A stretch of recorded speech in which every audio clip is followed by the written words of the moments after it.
TVC, a TV do Correio da Manhã. Olá, boa tarde, direto dos estúdios da TV Correio da Manhã. Começa agora o Correio Petropolitano deste sábado, dia 26 de abril. Como de costume, o programa vai ser focado apenas nas entrevistas que aconteceram durante esta semana aqui no debate. Na edição de hoje, o diálogo vai ter o objetivo de destacar o trabalho do CDBV em Petrópolis, de reforçar o trabalho da página Lendo o Jogo e de valorizar um novo remédio para tratamento do colesterol alto.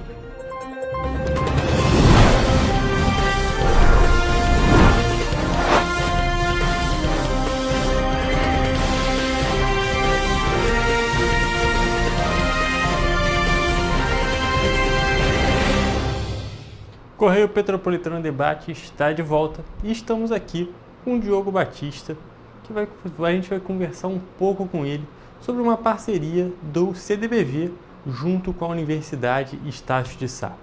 Boa tarde, Diogo. Tudo bem?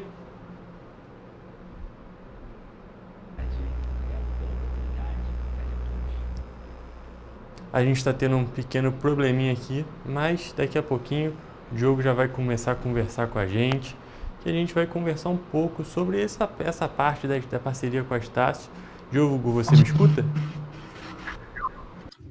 Oi. Não é? E agora?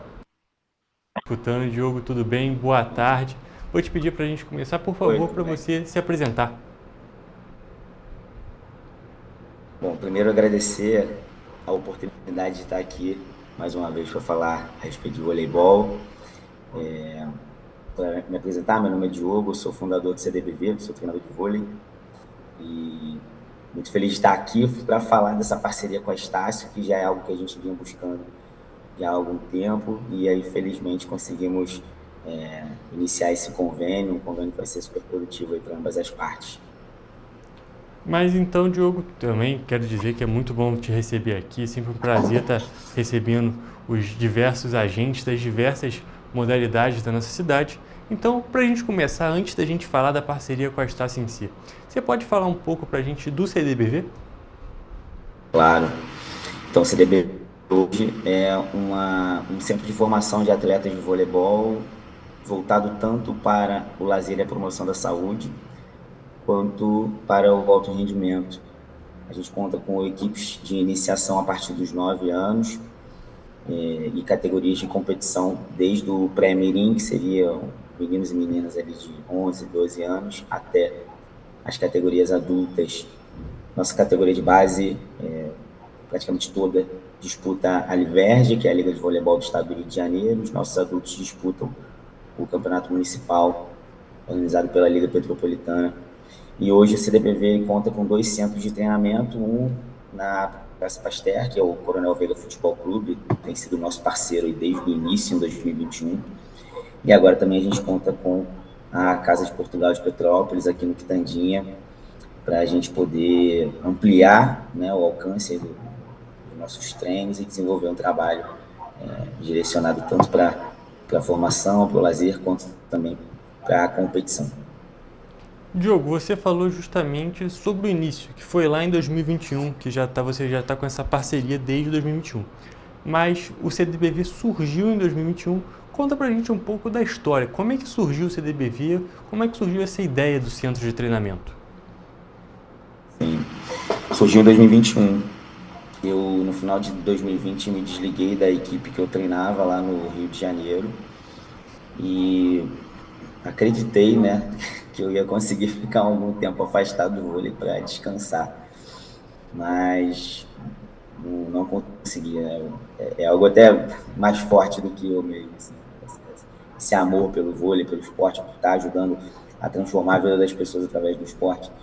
Então, em março de 2021, foi um processo, na verdade, né, que se deu desde esse desligamento aí do CQV, aí começar a estruturar, buscar espaço. A gente vinha ainda de um período de muitas restrições, né, por conta da pandemia, e aí começamos o trabalho apenas para adultos, e aí conforme as regras para a prática de atividade em ambientes fechados, para pessoas menores de 18 anos, né, como essas regras foram sendo flexibilizadas com o passar do tempo, Aí sim eu pude ir iniciando com outras categorias, tanto da escola de vôlei, já pensando também nas equipes de competição para a temporada 2022.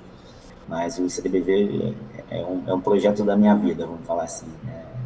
Poder ter um centro de referência na formação de atletas de voleibol aqui na cidade de Petrópolis, mas com alcance em toda a região. E assim, felizmente, o trabalho tem sido bem construído. Hoje a gente recebe pessoas, inclusive, de fora da cidade também. Então a gente tem atletas de Petrópolis, claro, a maior parte deles é de Petrópolis.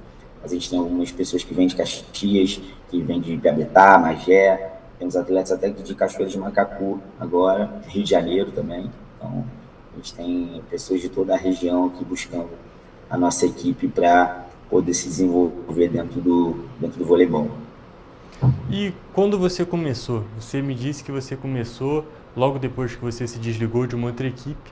Aí você começou esse projeto que você disse, né, o projeto da sua vida. Você esperava que fosse tomar essas proporções, que conseguiria atingir até mesmo outras cidades? Olha, eu imaginei que em algum momento, sim, talvez não tão rápido, tá?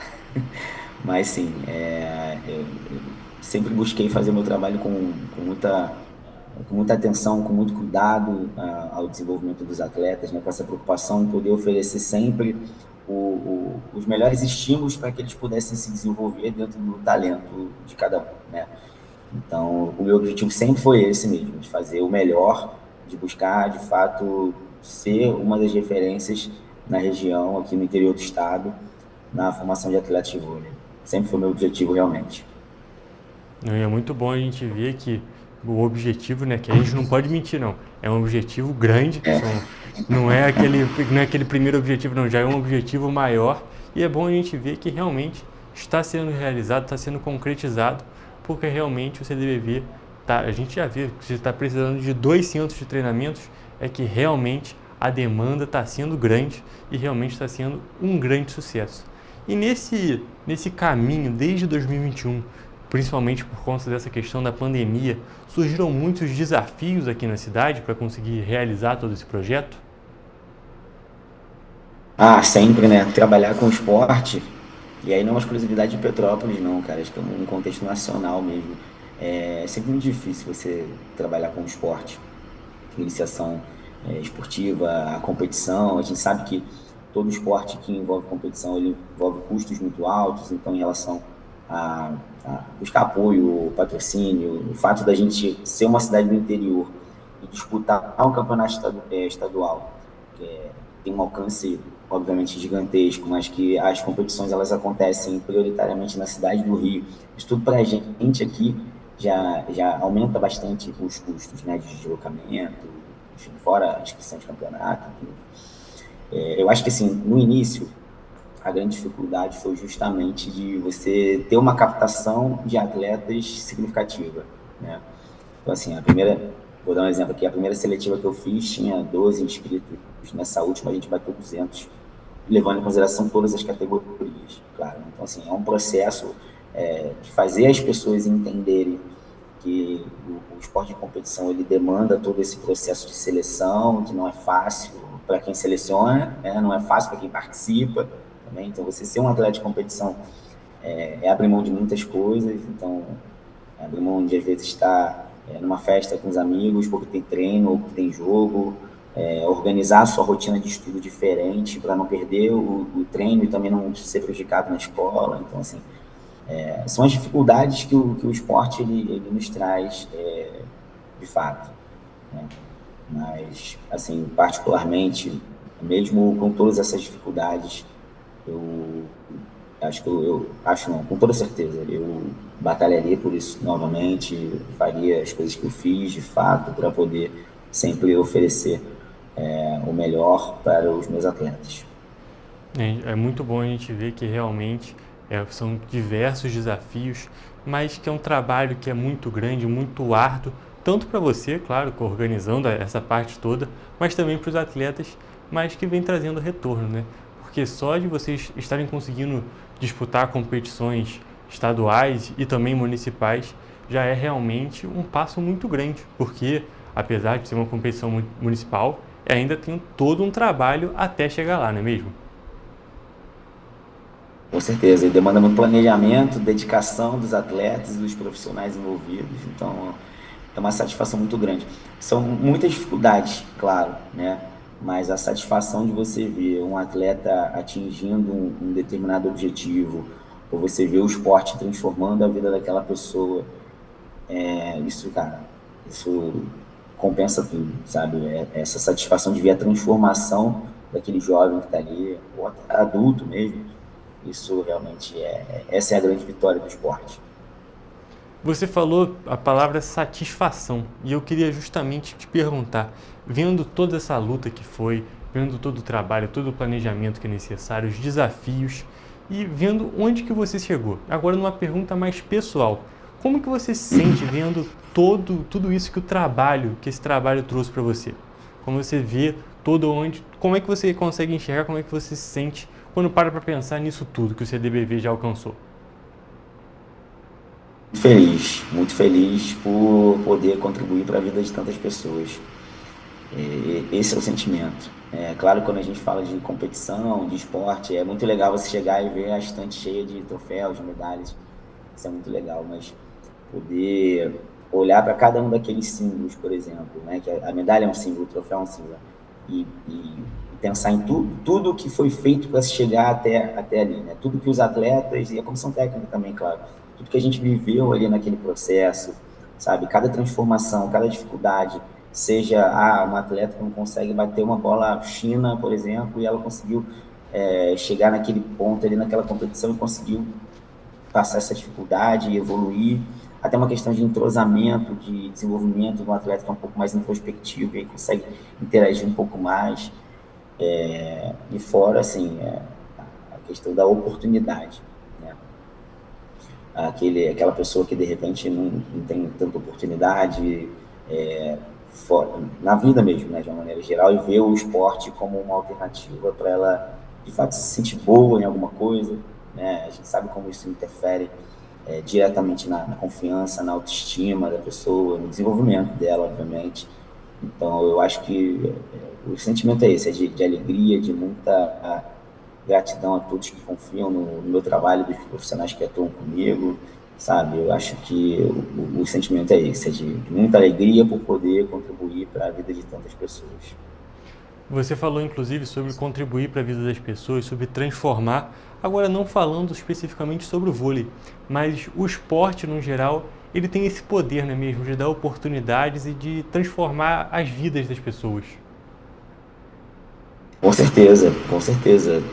Tanto no sentido de se tornar uma profissão, né? Os atletas que chegam ali no esporte profissional, do alto rendimento, né? A gente sabe que são poucos, porque é um processo realmente muito árduo e nem todo mundo tem condições de sustentar mesmo um processo desse. Até mesmo as pessoas que veem no vôlei uma alternativa para lazer, para o seu bem-estar, e também o vôlei como profissão, mas não como atleta, né? Então, assim, as pessoas que, por exemplo, conseguem, através do esporte, uma bolsa de estudos numa escola, numa universidade, ou que, de repente, vão fazer uma graduação, né, fazer uma formação acadêmica para atuar dentro do esporte, mas não como atleta. Então, vai ser um treinador, um preparador físico, vai ser uma pessoa que vai atuar na área de mídias, de marketing, voltado para o esporte. Então, o esporte, cara, ele tem realmente essa diversidade de oportunidades para que as pessoas possam se envolver com eles, desde o lazer até o âmbito profissional. Isso não necessariamente as pessoas estando dentro da quadra, né? Então, eu acho isso muito bacana. O esporte transformou a minha vida, né? Eu sou formado em educação física, atuo na escola e atuo no esporte já há muitos anos, então eu digo que muitas das coisas que eu conquistei na minha vida foram através do esporte, e não só coisas materiais, sabe, em termos de conhecimento, também em termos de oportunidades que o esporte trouxe para a minha vida, tanto pessoal quanto profissional também. Realmente tem todo um mundo que envolve o esporte, todo um mundo que faz que o esporte consegue mover o mundo da maneira que poucas coisas conseguem. Mas, Diogo, a gente já falou muito sobre o CDBV, sobre a história, também sobre as suas, querendo ou não, sua realização pessoal, mas a gente veio aqui especificamente para conversar sobre a parceria com a Estácio. Você pode falar um pouco para a gente sobre o que realmente, o que de fato é essa parceria? Bom, primeiro um convênio com a possibilidade de estágio, né? Então, todos os alunos da graduação que são da área da saúde, a gente tem esse espaço aberto para poder atuar com a nossa equipe, seja tanto na escola de vôlei, como também nas equipes de competição. Então, esse já seria o primeiro ponto, né? A possibilidade de estágio, não só para a educação física, né? Mas também a galera da fisioterapia, da psicologia, todas as áreas que nós temos profissionais envolvidos também. E aí também, num segundo momento, uma parceria que visa a produção de conhecimento acadêmico. Então, por exemplo, a gente ter hoje atletas jovens que atuam no esporte de competição, sendo uma possibilidade de estudo, de produção de conhecimento, de artigos, como que seria, de repente, o impacto do esporte, e aí voltado para cada área, para a educação física, para a psicoterapia, para a psicologia. Existe uma série, para a enfermagem, por exemplo, existe uma série de possibilidades de você trazer diversos temas para produzir conhecimento científico utilizando as equipes de competição. E no mesmo ponto, fazer essa parceria para o outro lado também, né, do clube estar dentro da universidade. Então, a gente já iniciou, por exemplo, só para vocês terem uma ideia, uma parceria com a clínica de fisioterapia que tem dentro da Estácio, vinculada à Faculdade de Fisioterapia, né, para tratamento dos atletas lesionados, e aí também num trabalho não só curativo, mas também preventivo. Então, já está acontecendo essa parceria dessa forma bilateral. A gente começa a receber os alunos da graduação da Estácio, a gente se coloca à disposição para a produção de conhecimento acadêmico, justamente também utilizando a estrutura da Estácio nesse formato de parceria, para trazer benefícios também para o desempenho dos atletas. A gente pode ver que essa daí realmente é uma parceria, porque tanto a Estácio quanto os atletas, todo mundo sai ganhando, seja por um lado por conta do conhecimento que é adquirido, vamos dizer também de algumas outras maneiras, e também para os atletas por conta dessa parte do tratamento, porque realmente é uma via de mão dupla, tanto do conhecimento quanto para os benefícios para todos. E Diogo, para quem está na Estácio, como é que a pessoa pode procurar o clube? Como é que você sabe me dizer? Para estágio, que você diz, né? Isso é orientado mesmo na própria secretaria da universidade. Mas, assim, em todo caso, o aluno da graduação que ele quiser até se informar a respeito de horários, como funcionam os treinos e tudo, pode entrar em contato com a gente pelo Instagram, nas nossas redes sociais. Lá também tem o número do WhatsApp para contato, para qualquer informação, que às vezes, Diogo, ali tem informação do estágio, das possibilidades, da carga horária, mas não tem, de fato, os horários que cada treino acontece. E aí ele pode entrar em contato comigo para se informar a respeito. Então, tem essas duas opções aí, tanto pela universidade e também com a gente, pelas redes sociais. Perfeito. Então, para quem estiver interessado, pode entrar em contato pela Secretaria da Estácio ou também pelas redes sociais do CDBV para poder se incluir nessa parceria, porque realmente é uma parceria que todo mundo tem tudo para sair ganhando. Mas, Diogo, só para a gente relembrar aqui, e agora saindo de novo da parceria, indo mais para o CDBV mesmo. E quem estiver interessado em fazer o vôlei, fazer uma aula de vôlei, como é que funciona essa parte? Então, esse primeiro contato também pelas redes sociais, né? Até porque ali eu consigo direcionar qual o melhor horário para cada pessoa. Então, quais são as informações importantes nesse primeiro contato? Primeiro, saber o naipe do atleta, né, se é masculino ou feminino, o ano de nascimento e se ele já joga vôlei, se é iniciante, para que a gente possa direcionar para fazer um treino experimental. No caso da escola de vôlei, faz um treino experimental numa turma da escola de vôlei, com funcionamento às terças e quintas. E no caso da equipe de competição, aí é um treino teste e precisa ser avaliado antes pela comissão técnica, sempre às segundas e quartas. Mas fazendo esse contato pelas redes sociais, a gente já consegue encaminhar o atleta para a melhor equipe possível, mais adequada. É isso aí. Então, gente, se quem estiver interessado em também praticar o vôlei como lazer, praticar para aprender como é que funciona o esporte, pode novamente procurar as redes sociais do CDBV, que é facinho de encontrar e já se informar porque realmente é muito importante praticar esportes, sendo tanto vôlei quanto qualquer outra modalidade. Mas, Diogo, vou te agradecer muito a sua presença aqui no Correio Petropolitano Debate. Obrigado mais uma vez pela oportunidade, sempre um prazer estar com vocês aí no Correio Petropolitano Debate. Feliz por estar mais uma vez falando sobre voleibol e agradecer a todos os nossos apoiadores, patrocinadores, agradecer a Estácio, o Espaço Viva Físio, MK, Corper, a L7, agradecer a todos que nos apoiam nessa grande jornada aí de formação de atletas.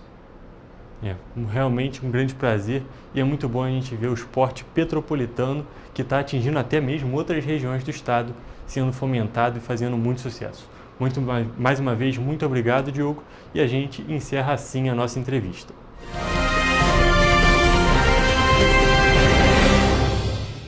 Ensinar inglês na pré-adolescência exige diferentes estímulos no aluno. O curso Kids and Teens a Mais conta com professores especializados que abordam inglês de maneira lúdica e objetiva. Através de 4 módulos, conduzimos os alunos de 9 a 14 anos do nível básico para o avançado, oferecendo total segurança na hora de se comunicar e argumentar em inglês, inclusive ser capaz de realizar futuros exames de certificação. Na Minds English School, você aprende o inglês que te leva longe.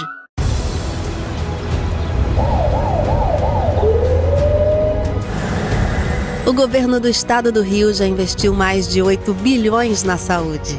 E se eu dissesse que esse é o maior investimento na saúde já feito em toda a história do Rio? Eu diria que melhorou, mas eu quero mais. Depois de 3 anos parados, os mamógrafos móveis estão de volta. Pra gente cuidar melhor das mães e dos bebês. O governo do estado também está investindo na saúde especializada. Porque se o problema é complicado, mais atenção ele precisa. Melhorou, mas para a saúde a gente sempre quer mais. O importante é que a saúde esteja mais perto das pessoas. Por isso, todas as regiões do Rio recebem a mesma atenção. Melhorou, mas eu ainda quero mais. O governo do Rio de Janeiro também quer. Então pode ter certeza, o trabalho e os investimentos vão continuar. Governo do Estado do Rio de Janeiro. Um bom jornal tem que ser direto, tem que ser direito. Não ser de esquerda ou de direita, mas direito. É ter coragem de informar a verdade e não impor a sua verdade. É respeitar a inteligência do leitor e vontade do eleitor. Correio da Manhã, um jornal que há 123 anos tem a coragem de ser direto e direito. Em uma banca perto de você. Enquanto você imagina que poderia rolar desconto na conta de luz, a Alerj faz. As leis que você precisa, a Alerj faz. Baixe o aplicativo da Alerj e conheça seus direitos.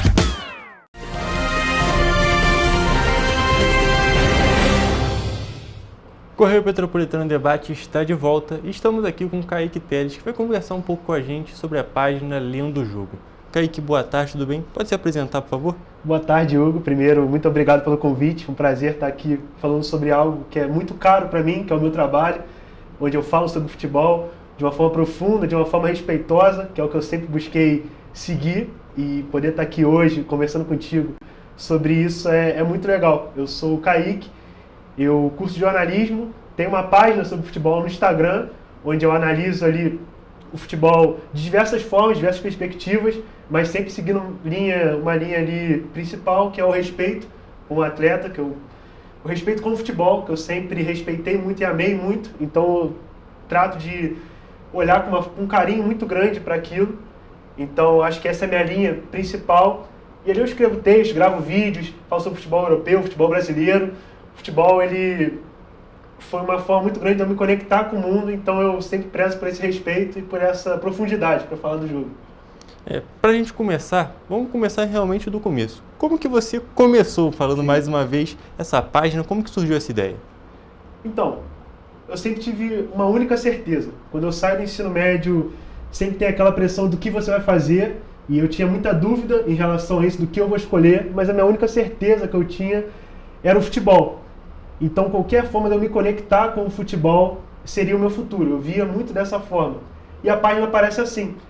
eu tenho uma inspiração muito grande, que é o Eduardo Fuiclia, que hoje é meu parceiro de trabalho, e na época ele fazia isso também, ele criou uma página no Instagram para falar de futebol, e aquilo me inspirou. Eu falei assim, porque eu tinha muita dificuldade de me ver nos grandes centros de televisão, não sei por a gente ser de uma cidade um pouco mais distante, um pouco menor, eu não conseguia me ver naqueles programas, achava um caminho muito distante, hoje que está até mais perto, mas na época eu via como muito distante, e esse cara veio para me aproximar disso, para criar um mundo, ele fazendo sozinho, ele criando também conteúdo sozinho, e ele me aproximou disso. Então ele me inspira a criar a página.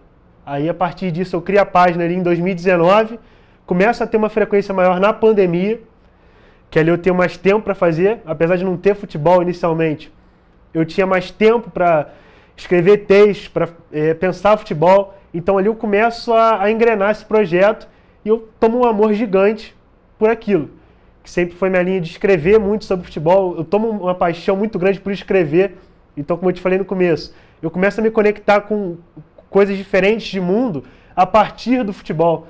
Então a leitura, ela aparece para mim hoje, que é algo muito importante para mim, ela aparece a partir do futebol. Outras coisas sociais, culturais, econômicas, elas aparecem para mim pelo futebol. Então eu sou muito grato a isso. E o meu começo é assim. Eu começo ali em 2019, 2020 tem um boom maior, começo a produzir mais, aquilo vai me estimulando. E eu sempre de passinho em passinho, tendo consciência do quão difícil seria chegar da forma que eu fazia, que é um conteúdo um pouco diferente do que o Instagram requer, que é mais reels, é mais vídeo. O meu não, o meu é algo mais escrito, com textos maiores, com análises mais profundas, com assuntos mais complexos, mas sempre tive muita certeza que aquilo ia dar certo por ser eu fazendo, por me sentir bem fazendo aquilo. Então o meu começo gira muito em torno disso, de uma inspiração do meu amigo Fuiclia, que me apresenta esse mundo de internet para eu poder fazer meu trabalho, e a partir dali eu começo a ter um caminho mais claro em relação a isso. E você falou que você elabora um conteúdo um pouco diferente, que até contradiz um pouco o que o Instagram pede hoje em dia. E como é que você elabora assim? Como é que você elabora esse conteúdo? Sim, eu sempre procuro, é uma palavra que eu repito muito, que é profundidade. Então eu procuro isso em vários temas, em várias áreas, que é, primeiro, eu assisti a muitos jogos, desde futebol brasileiro, futebol europeu. Eu assisti tudo isso para ter realmente esse cuidado ao falar. Então, eu sempre estudei muito. Hoje eu tenho a oportunidade de fazer alguns cursos sobre relacionamento ao futebol para melhorar o que eu faço, mas no início era muito de caçar conteúdo de graça na internet, de escavar isso, de buscar muita coisa profunda, de análise, de futebol, de tudo em relação a isso, para me melhorar como pessoa, para eu atingir um nível que hoje eu me enxergo. A gente sempre tem margem para aprender, eu sempre aprendo todo dia com a página, com os comentários, mas o meu trabalho inicial foi muito disso, de me dedicar ali 24 horas por dia a respirar futebol. E aí seja assistindo um jogo, seja lendo um conteúdo sobre futebol, seja lendo um livro sobre futebol, seja ouvindo um treinador de futebol falar, um jogador de futebol falar. Então eu enxergo esse período inicial como parte fundamental da minha construção como influenciador e como produtor de conteúdo, como você falou. É algo um pouco contra o algoritmo, assim, vai uma maré contra, mas eu consegui encaixar isso de uma forma que chegasse a um público legal. Hoje reúno 170 mil seguidores lá e alcanço mais gente a partir de intermediários, mas fico muito feliz das pessoas que eu atinjo, elas partirem dessa premissa, de eu não abrir mão dos meus princípios, de tratar o jogo com profundidade, de escrever muitas linhas sobre o jogo, de tentar passar algo maior a nível de educação sobre o jogo. Então, esse início foi muito importante para mim por isso, por conseguir estudar e hoje chegar num nível onde eu escrevo uma análise ali, eu estou consciente do que eu estou passando a nível de complexidade do assunto. Então, foi muito importante para mim essa busca, esse estudo e esse cuidado de sempre, ao falar de um jogo, eu me sinto na obrigação de ter assistido aquilo, de ter buscado um treinador falar sobre aquilo, de ter buscado outro conteúdo paralelo, para eu poder entregar honestidade ao meu público, para eu poder entregar verdade e um pouco contra a rota do que eu vejo muito, do que eu sempre me incomodava muito de tratar o futebol numa superficialidade que me incomodava, porque como eu falei no início, o futebol é muito caro para mim. Então, eu tratar aquele futebol com uma superficialidade, como algo de mais um dia, isso não combina comigo. Então eu sempre busquei fazer daquilo mais importante do mundo para mim. Seja um jogo de Champions League, de Real Madrid, ou seja um jogo do Serrano que eu vou assistir aqui e eu posso buscar alguma ideia daquilo. Sempre tratar com o maior carinho e honestidade possível. Você falou um pouco sobre esse conteúdo, que o seu conteúdo é um conteúdo mais específico. Conteúdo, querendo ou não, é mais nichado, porque não é todo mundo que consegue parar para realmente acompanhar uma análise verdadeira. Mas você, querendo ou não, você ainda está falando de futebol, que é um negócio que move o mundo todo. A gente pode ver que o futebol é um sucesso em praticamente todos os continentes, mas aqui no Brasil é uma situação diferente, né? Algo muito próximo de toda a sociedade. Sim, e aqui a gente até brinca, né? Que a gente tem 200 milhões de treinadores, que todo brasileiro tem essa conexão muito forte com o futebol. Então ele olha o time dele na televisão e acha que tem a melhor solução para o time dele. Eu acho que o meu trabalho vem muito disso, de criar uma ponte entre o futebol real e hoje a comunicação, o intermediário entre o povo e o futebol, que somos nós, enquanto jornalistas, enquanto comunicadores. E eu sempre tento conversar com esses dois mundos para conseguir aproximar mesmo. Eu vejo nos últimos anos a gente com uma distância muito grande entre o que é o verdadeiro futebol. Eu tenho hoje a oportunidade de conversar com gente do meio, com gente do futebol, que trabalha, seja treinador, seja jogadores, pessoas que trabalham naquilo, e isso me ensina muito. Eu sempre falo, quando eu tenho essas conversas com essas pessoas relacionadas ao futebol, que eu aprendo mais ali em um dia do que às vezes em um ano de conteúdo teórico. Então eu tenho uma missão muito clara de tentar unir esses dois mundos, de aproximar também o que é a dificuldade do trabalho de um treinador, de um jogador, para a pessoa que vai ali assistir futebol de uma forma espontânea, como seja um torcedor, seja alguém que é mais apaixonado até em relação à tática. Então, de aproximar esses dois mundos e enxergar também o futebol como um meio de transformação. Você falou a sociedade, o quanto isso está inserido na sociedade. O futebol é um reflexo do que somos nós, como pessoas, como sociedade também. Então, ele, como objeto de transformação, como meio para a transformação, o futebol tem uma potência muito grande. Então, eu conseguir explorar isso cada vez mais é um objetivo que eu tenho, porque eu sei o poder que o futebol teve na minha vida, de transformar a minha vida em conexão com outras pessoas, em conexão com temas importantes, em conexão com o estudo, com o conhecimento. Então, eu sempre busco traçar paralelos com o futebol em diversos temas. Eu vejo futebol em várias coisas. Eu leio um livro que não tem nada a ver com futebol, eu vejo futebol ali dentro e tento transmitir isso para o público que me segue, tentando traçar os paralelos e até abordando a parte psicológica do jogador, a parte técnica, sim, a parte mental, a parte tática do futebol, que ele, como um todo, ele é muito grande e a gente tem como olhar para o futebol de diversas formas e se conectar com o futebol de diversas formas. Falando agora um pouco menos sobre o seu trabalho em si, sobre o conteúdo, falando mais sobre você com a página. Quando você começou lá em 2019, você tinha uma expectativa que ia chegar nesse ponto que é hoje em dia? Porque você pensa, Petrópolis é uma cidade que você já, se você pegar seu número de seguidores e a população de Petrópolis já foi mais da metade, já está te seguindo. Sim, isso é legal de falar porque eu começo muito por um impulso grande ali de ter que fazer algo, de ter que tirar de mim tudo que eu concentrava de futebol, de vida, eu tinha muito a falar. Então a página vem como um instrumento para eu fazer isso, para tirar tudo isso que tem de mim para fora, mas nunca imaginei, no início nunca imaginei que tivesse essa proporção tão grande e acho que isso foi bom, por eu não ter me atrelado muito a essa expectativa de relacionar o sucesso do meu trabalho a números, eu consegui crescer de forma orgânica, de forma natural. Eu tenho uma história que eu sempre conto por onde eu vou, que eu guardo com muito carinho, porque ela reflete muito do que eu sou como influenciador e como pessoa também, e como isso me encaminhou. Que eu lembro que foi muito difícil de eu chegar a 1.000 seguidores.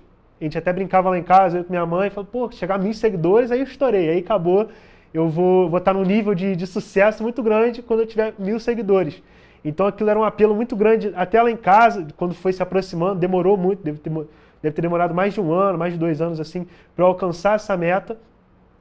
E aí quando eu alcanço a meta de 1.000 seguidores, meus pais preparam uma festa surpresa para mim, dentro de casa só nós 3 ali, chamam um primo ou outro, e simbolizam aquilo de uma forma muito especial, dão um significado àquilo, e ali eu considero como a minha virada de chave. A partir dali, eu começo a enxergar aquilo como... Porque o meu 1.000 seguidores era o meu 1 milhão de seguidores, assim, era minha taxa máxima, que eu enxergava como objetivo.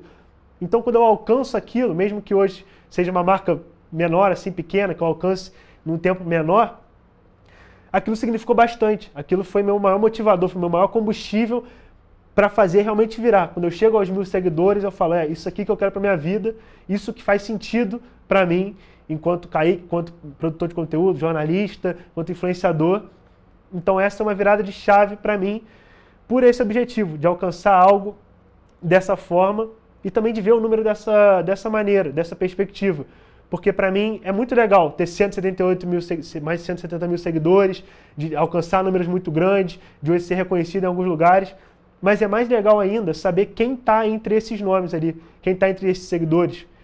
E olhar para isso e considerar a relevância das pessoas que estão lá, de como elas me veem, de como elas admiram o meu trabalho, vale muito mais do que os milhões de seguidores que eu posso alcançar. O respeito que eu consegui conquistar dentro desse meio que eu tenho, de como as pessoas olham para mim ali, para mim é a alma mater do meu trabalho, assim, é o fundamental do que eu faço.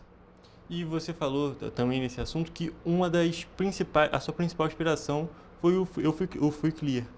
Por acaso, como é que foi quando você chegou nele? Como é que você conseguiu alcançar? Porque hoje em dia vocês são parceiros de trabalho, não é mesmo? Sim. Hoje a gente divide bancada no 3 na área. A gente faz o programa, eu, ele e o Rafa, que é outro amigo que eu conheci a partir da página também. Eu conheço o Clear bem depois de eu ter começado, uns 2, 3 anos depois. O meu conteúdo chega até ele, mas eu sempre demonstrando a minha gratidão por ele ter me inspirado. Eu sempre falo uma frase para ele, que ele me permitiu sonhar. Isso para mim é muito grande, porque eu, como eu te falei, eu não me enxergava em grandes centros assim, nessas bancadas, não conseguia traçar uma conexão entre mim e essas pessoas. Então eu enxergo nele alguém para me inspirar, e isso para mim eu vou guardar para a vida inteira, porque o meu sonho começa a partir disso. Então eu conheço ele ali 2, 3 anos, meu conteúdo chega até ele, e aí a gente começa a interagir minimamente, começa a seguir, até o dia que ele me chama para o aniversário dele. Ali a gente já conversando e tudo, a gente já um pouco mais próximo, mas para eu conhecer ele pessoalmente pela primeira vez. E eu muito nervoso ainda, ele é do Rio, e aí eu viajo daqui para lá, numa expectativa de conhecer alguém que me inspirou, um ídolo ali, e a gente sempre tem esse pé atrás de conhecer ídolos, de conhecer pessoas famosas, de se assustar com o que da diferença da internet para o pessoal. E ele, a melhor surpresa que eu tive foi de eu encontrar o mesmo cara que eu me inspirei pessoalmente, de encontrar o mesmo cara que eu me inspirei ao vivo no pessoal, na internet no pessoal. Então, a partir dali a gente cria uma amizade muito grande, um respeito muito grande entre um e outro. Hoje eu fico muito feliz quando ele me cita, até como uma referência, me reposta, fala que eu sou um sucessor, assim, mas alguém que segue a linha de trabalho dele, porque é alguém que eu mirava lá em cima, eu mirava nas estrelas e consegui alcançar o respeito e uma visão positiva dele para mim. Hoje a gente divide o programa, é a maior honra do mundo poder fazer esse programa com ele, com o Rafa, de compartilhar isso, é uma realização de um sonho. Você conseguir encostar nisso, conseguir simbolizar esse sonho, porque antes era muito distante, igual eu falei, passei 1 ano escrevendo como se fosse para ninguém, para 6, 7 pessoas curtirem, pessoas mais próximas, e hoje eu consegui ter essa proporção, esse nível de atingir pessoas é especial. Então ele é eu conheci muitas pessoas iluminadas no meio desse caminho, ele é uma das maiores delas, assim. A gente fica muito feliz com o seu sucesso, com o tamanho que a página já atingiu e só tem a crescer. Porque depois começou a tendência é só crescer, daqui a pouco já passou Petrópolis em população e a gente fica de verdade muito feliz e feliz você ter dado essa atenção pra gente também, ter vindo aqui conversar com a gente, porque é sempre importante dar espaço para as pessoas de Petrópolis, os petropolitanos que estão explodindo pelo mundo e você, sem a menor dúvida, está explodindo nesse mundo do futebol. Para quem quiser seguir a página, quem quiser te acompanhar, por onde que eles podem fazer isso? Então, eu estou no Instagram como @lendojogo. Já expliquei aqui um pouco do meu trabalho, eu falo de futebol de uma forma profunda, taticamente, de todas as perspectivas. Então no Instagram, @lendojogo. E no YouTube a gente está no 3 na área, programa semanal que a gente faz segunda e sexta, 11h30 da manhã. Ali a gente discorre sobre vários temas que aconteceram durante a semana, sobre futebol. A gente fala ali eu, Rafa e Edu. Então vocês podem me encontrar nesses 2 lugares, principalmente no Lendo o Jogo. Me encontrar no Instagram, eu vou estar direcionando para os outros lugares. Então, agradecer pelo convite, de poder estar aqui explanando o meu trabalho, de poder estar falando sobre algo que é o meu sonho. E no início eu imaginei muito estar nesses lugares e fico feliz de hoje poder estar alcançando isso. Você falou até do pessoal de Petrópolis, o quão difícil é às vezes. A gente nem é de uma cidade tão pequena, mas de uma cidade menor em relação a outros polos, de a gente poder sonhar. Então, se eu pudesse deixar um recado, que foi algo muito importante para mim no começo, é acreditar que você é realmente do tamanho do seu sonho. Desde o começo eu entendia que o meu potencial era muito grande, apesar de não ter número, apesar de não ter uma grande relevância no meio. Eu acreditava que se eu pudesse ali colocar força naquele meu trabalho, pudesse colocar empenho naquilo, eu conseguiria mostrar um pouco do que é o Kaique para o mundo. E hoje eu consegui, eu sou muito grato por isso. Então, a todos que assistiram, a todos que vão assistir depois, acreditem no sonho de vocês, façam tudo para que isso se torne realidade, porque no final, no meio dessa caminhada, nessa trajetória, passa a ser algo muito, muito gratificante. E hoje eu sou um cara realizado, independentemente de número, independentemente do que aquilo vai gerar para mim, eu sou um cara realizado pelo meu trabalho. Fica aqui a mensagem, então, que realmente a gente está recebendo a mensagem de quem está vivendo verdadeiramente o sonho que é para seguir. Mas, gente, a gente encerra aqui a nossa entrevista. Eu agradeço mais uma vez por você ter vindo, Kaique.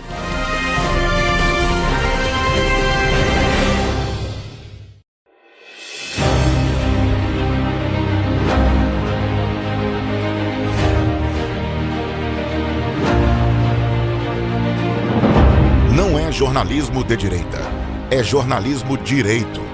Correio Petropolitano. Tudo que seu jornal não deveria ter deixado de ser. Todos os dias, em uma banca perto de você.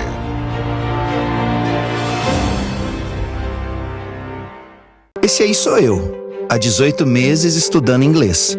Cada passo no aprendizado foi uma porta que se abriu para o meu futuro. Sabe o conhecimento que você desenvolve hoje? Ele é a chave para novas oportunidades incríveis do amanhã. É o equilíbrio perfeito entre aprender e aproveitar cada momento dessa jornada empolgante. E agora, aqui estou eu, na minha tão sonhada vaga em uma multinacional. O inglês abre portas. Fale Minds. Para ter mais qualidade de vida, conte com a maior rede de academias de Petrópolis. Aqui na Corper, com uma mensalidade, você utiliza todas as unidades: Centro, Bingen, Itamaraty e Itaipava. Com planos a partir de R$ 95,00. A academia oferece ambientes modernos para você cuidar da sua saúde com segurança. Os espaços contam com dezenas de aparelhos de musculação, diversos equipamentos para aeróbico e funcional. Além, é claro, de profissionais qualificados e uma extensa grade de aulas coletivas, que inclui dança, bike, jump, wolf fit, step fit, entre outras. Nossas estruturas são equipadas com salas de musculação e aulas coletivas, salas de avaliação física e nutricional, vestiários e estacionamentos amplos. Venha nos fazer uma visita e surpreenda-se!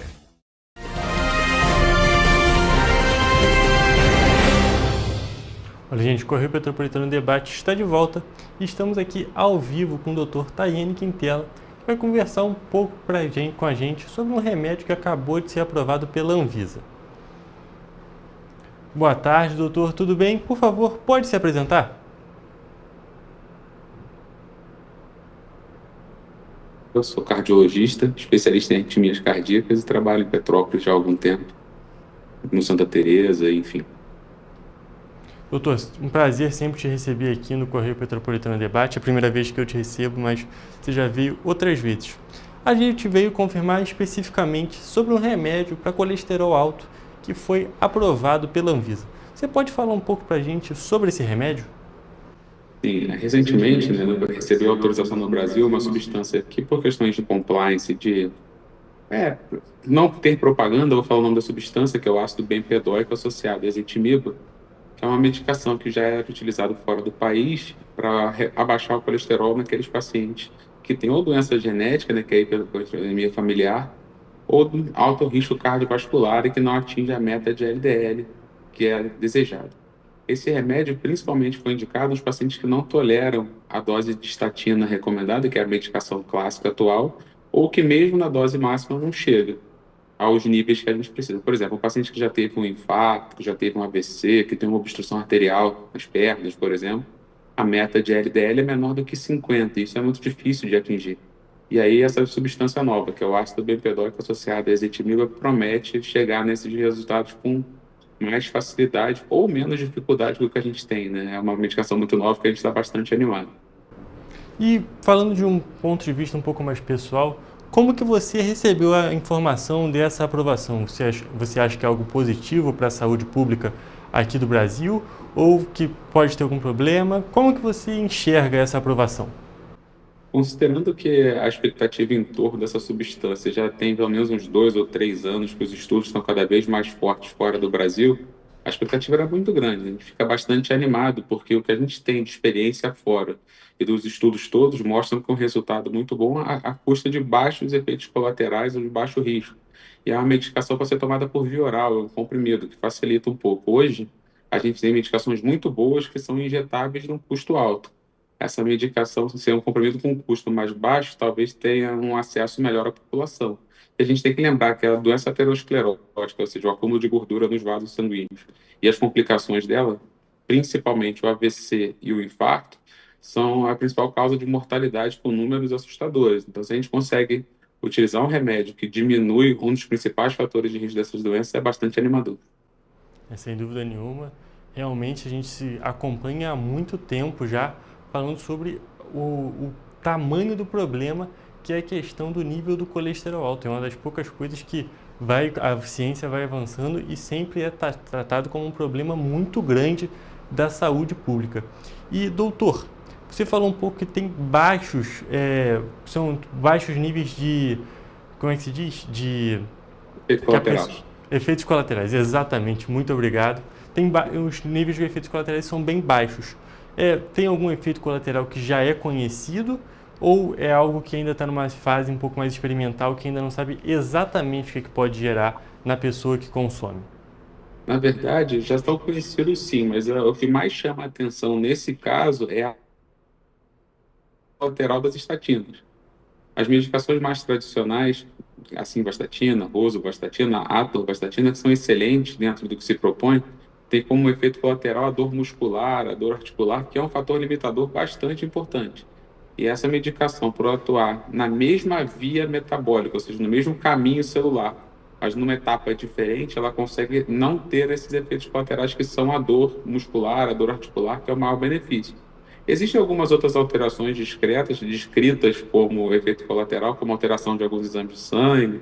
Algumas pessoas podem ter intolerância à fórmula, então a gente só acaba sabendo usando, né? A gente não tem como saber se é alérgico, por exemplo, a um remédio antes de tomar ele, infelizmente. Mas os efeitos colaterais relatados, relacionados ao ácido bempedoico e ezetimiba, são bem menores do que a estatina, que é a medicação clássica atualmente usada. Entendi. Então, realmente, muito importante. Quanto menor for o efeito colateral, melhor para a pessoa que precisa usar essa medicação. Mas, doutor, o remédio foi aprovado recentemente pela Anvisa, que é quem faz a vigilância aqui no Brasil. Como é que funciona o processo até essa aprovação? O remédio tem que ser testado em outros lugares? Como que funciona essa parte?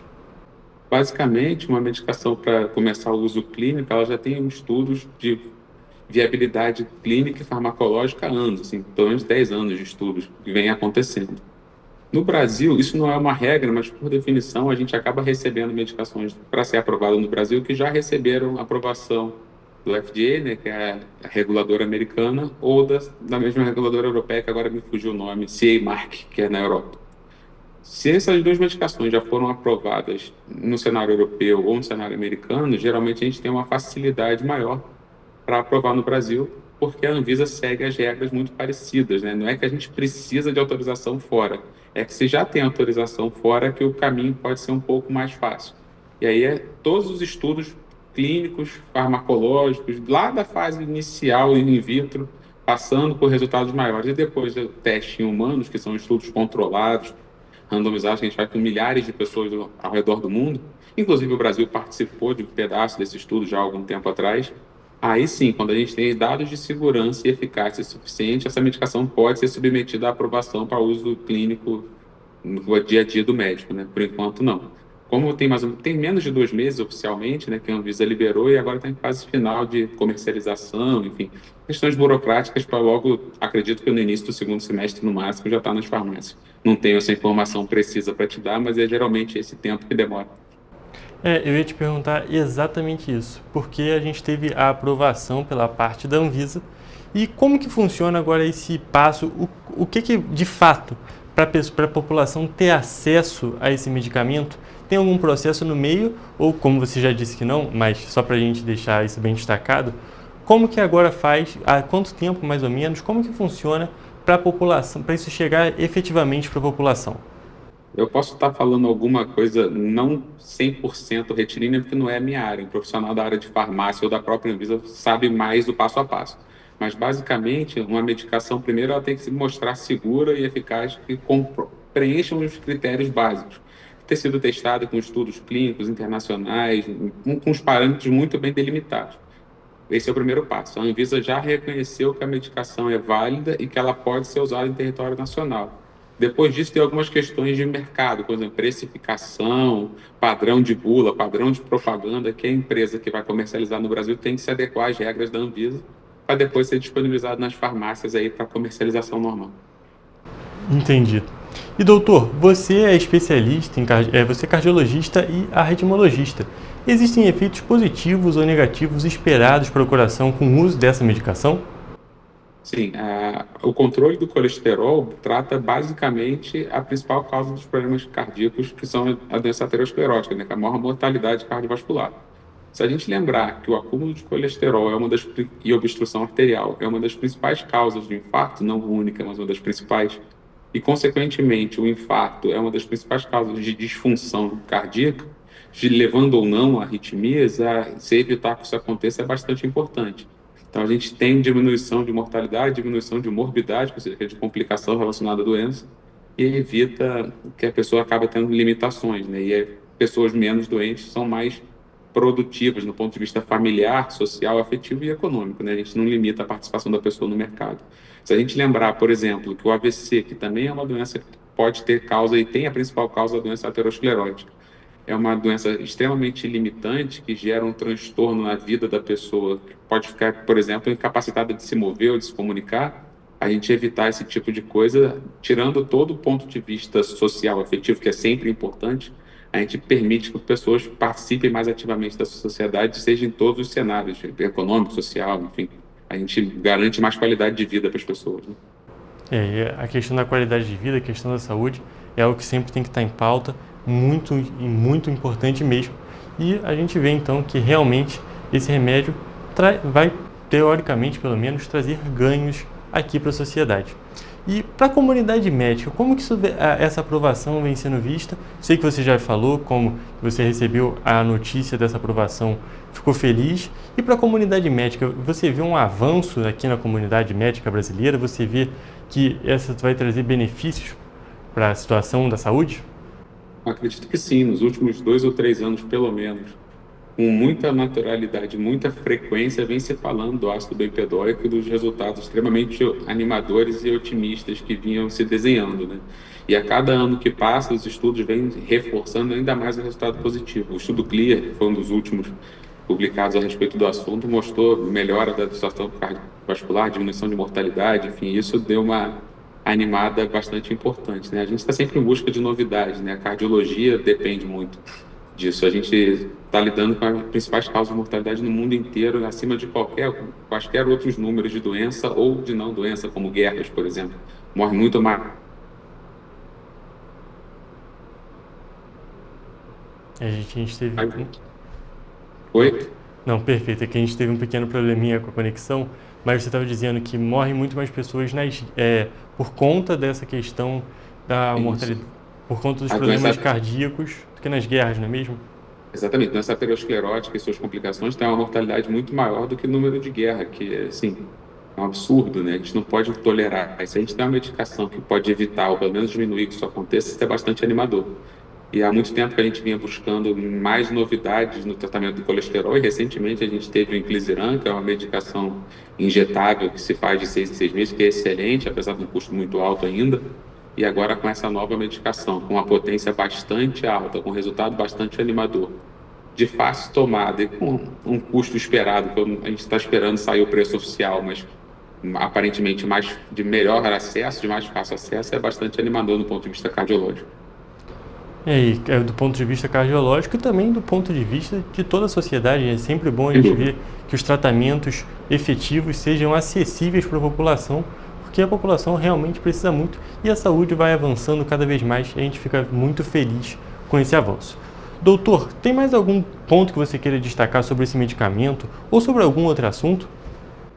Não, acredito que sobre esse medicamento, na verdade, é mais expectativa agora da gente, na prática, ter o uso e ver a redução do colesterol e dos eventos cardiovasculares. Isso não é um resultado tão imediato, né? A gente vai vendo a médio e longo prazo. A gente não toma um remédio hoje para evitar um infarto exatamente amanhã, né? A gente está tomando remédio para evitar que aconteça nos próximos 5, 10, 20 anos, não importa, para não evitar acontecer nunca. E aí, toda vez que a gente tem um tratamento novo, gera toda essa expectativa. Mas o mais importante, talvez, é a questão da prevenção, independente de remédio ou qualquer área. A gente tem que estar alerta à prevenção de doenças, à prevenção de complicações. E a principal coisa para isso, talvez, sejam bons hábitos, né? E a gente tem que falar mais disso. Boa alimentação, atividade física. O ideal seria acesso de todo mundo à atividade física regular, ao nutricionista para orientação alimentar, porque a prevenção, de fato, é melhor remédio. Parece clichê, mas não é. E quando a gente precisa do remédio, porque, por exemplo, existe uma doença chamada hipercolesterolemia familiar, que é genética, a gente não tem o que fazer, ter uma medicação nova ajuda muito, mas de qualquer jeito eu acho que a prevenção deve ser cada vez mais falada. A gente fica animado com um novo remédio, mas eu vou ficar mais animado ainda quando todo mundo tiver acesso e possibilidade de fazer uma atividade física, de ter uma boa alimentação, uma orientação nutricional, que eu acho que deveria ter desde o colégio. Enfim, o atendimento é muito mais amplo do que simplesmente só um remédio, né? Mas precisando do remédio, é bom ter o mais moderno disponível, né? E Petrópolis já acaba sem nenhuma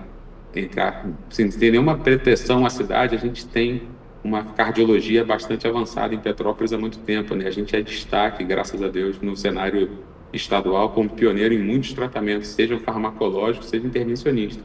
Em outros momentos de lançamentos cardiológicos, que não cabe citar aqui, mas só para vocês ficarem sabendo, Petrópolis teve o principal número de uso do Rio e do Brasil de várias medicações, e nós fomos os primeiros a fazer algumas cirurgias dentro do estado, fora da capital, e continua sendo assim. Então a gente fica bastante animado de poder proporcionar uma cardiologia de alta complexidade, de bastante acesso à população petropolitana. A gente fica muito feliz realmente vendo que Petrópolis tem essa posição de destaque nessa área da saúde, e como você mesmo destacou, é muito importante que as pessoas criem bons hábitos, que elas se alimentem melhor, que façam exercícios físicos. Aqui na Cidade Imperial, inclusive, a gente tem uma série de possibilidades, né? A gente tem os parques públicos, a gente tem o circuito que funciona na Barão do Rio Branco para as pessoas poderem fazer seus exercícios, e é muito importante que crie esse bom hábito, que um bom hábito vai virar um costume e com o tempo a pessoa não vai estar fazendo mais para si mesmo do que para poder ter uma saúde melhor, já vai virar um hábito e a pessoa já vai ficar bem. A gente realmente precisa muito que a sociedade tenha isso no seu dia a dia como algo normal. Doutor, vou te agradecer muito a sua presença aqui no Correio Petropolitano Debate. É sempre um prazer te receber. Eu que agradeço. Mais uma vez, obrigado. Estou sempre à disposição. É um prazer estar com vocês. Muito obrigado. Mais uma vez, muito obrigado. E, gente, a gente encerra agora a nossa entrevista e também a nossa edição do Correio Petropolitano Debate de hoje. Um prazer sempre estar com vocês. Como eu disse no início do programa, em caso de qualquer denúncia, qualquer informação que vocês queiram nos passar, podem entrar em contato pelo nosso e-mail tvccorreiodamanha@gmail.com ou pelo WhatsApp que está aparecendo aqui embaixo na nossa tela neste momento. Muito obrigado mais uma vez pela sua audiência e a gente fica por aqui.